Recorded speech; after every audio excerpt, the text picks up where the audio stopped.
Isang mapagpalang araw po mga kapatid. Inyong pong lingkod, Pastor EJ, at nasa devotion number 50 po tayo ngayon. Sa kalan pa rin po ito ni Pastor Rick Warren, Open Doors. At ang title po ng ating devotion is God is Hope.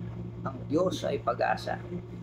Romans chapter 15 verse 13, May God, the source of hope, fill you with joy and peace through your faith in Him, then you will overflow with hope by the power of the Holy Spirit. Sa Tagalog po, sa Roma 15, talata 13, ang Diyos na nagbibigay sa atin ng pag-asa ang magkaloob nawa sa inyo ng kagalakan at kapayapaan sa pananalig upang sumagana kayo sa pag-asa sa pamamagitan ng kapangyarihan ng Espiritu Santo. Tayo po ay napagpala ng salita ng Diyos. So, noong 1927 daw po ay mayroong istorya sa totoong buhay ng isang American submarine at napagda niya po yung isang Coast Guard vessel.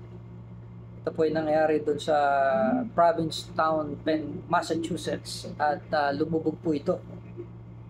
Kaya yung Coast Guard po na nagpadala ng mga divers para puntahan po yung na-damage at magkaroon ng rescue operation. At nung yung mga divers daw po ay malapit na doon sa submarine, ay may narinig sila na katok na galing doon sa Morse code na nagtatanong, is there hope?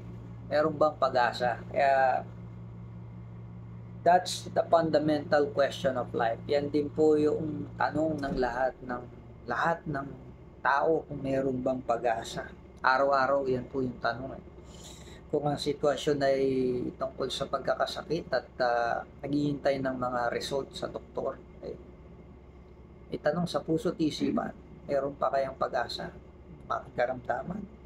O kaya yung mag-asawa na nagkakaproblema sa kanilang marriage, na buwan-buwan naman silang nagpapa-counseling pero parang walang mapapatunguhan, meron pa kayang pag-asa?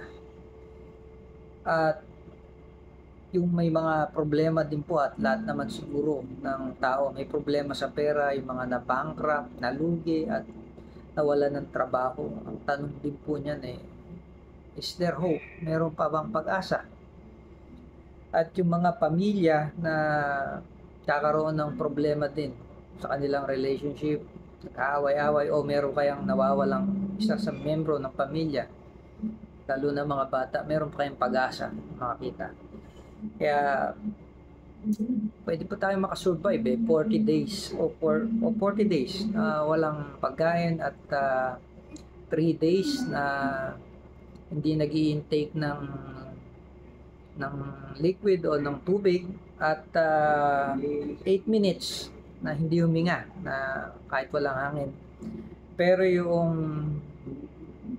yung walang pag-asa ay siguro hindi po tatagal ang isang tao na kahit isang segundo lang. Kaya napakahalaga po ng pag-asa sa buhay ng isang tao. When hope is gone, life is over. Pag nawala na po ang pag-asa, ala na pong dahilan para mabuhay. Kaya yung commercial na Nescafe, para saan ka bumabangon? Dahil meron tayong pag-asang tinatanaw, hindi lang yung sa kape. Dahil sabi po ng iba katulad ko, coffee is life, pero sabi lang yun. Pero ang totoong dahilan kung bakit tayo patuloy na bumabangon, nagpapatuloy na gawin natin yung routine natin araw-araw, dahil may tinatanaw tayong hope o pag-asa sa ating buhay. So where do you turn to find real hope? Saan ba tayo maghahanap ng totoong pag-asa? Marami pong tao naghahanap sa maling lugar, maling bagay. Hahanap sila sa kanilang sarili ng totoong pag-asa. Paano kung maubos na po yung ating lakas? Eventually, tatanda ang tao. Hindi natin pwedeng asahan lagi yung ating sarili. Isipin natin yung pag-asa natin, yung ating mga mahal sa buhay. Paano kung iwanan tayo? O magkasakit sila o sila yung mauna? Sa makabilang buhay o sa makabilang bahay, natin aasahan po yun. At kung yun naman mga bagay dito sa sanlibutan, lalo na yung kayamanan, nananakaw po yan, nawawala din.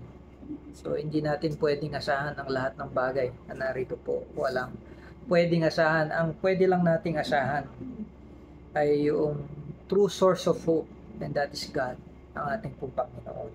He is the way to joy, peace, and power of the Holy Spirit.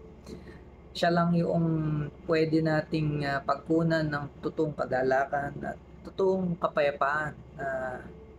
Siya lang ang pwedeng magbigay, at yung sanlibutan po ay mahalaga rin po ito, pero ang dahilan kaya po tayo nandito ay para matutunang makilala yung ating manlilikha. You cannot find your true purpose in life without starting to our Creator. You have to start to the Creator.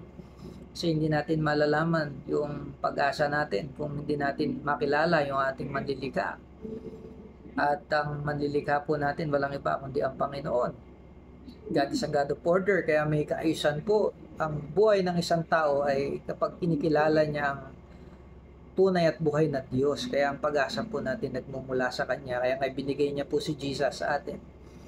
Para yun ang ultimate source of hope po ng isang tao, yung Savior natin. Siya yung tagapagligtas sa lahat ng kawalang pag-asa na meron po tayong nararanasan dito sa sanlibutan.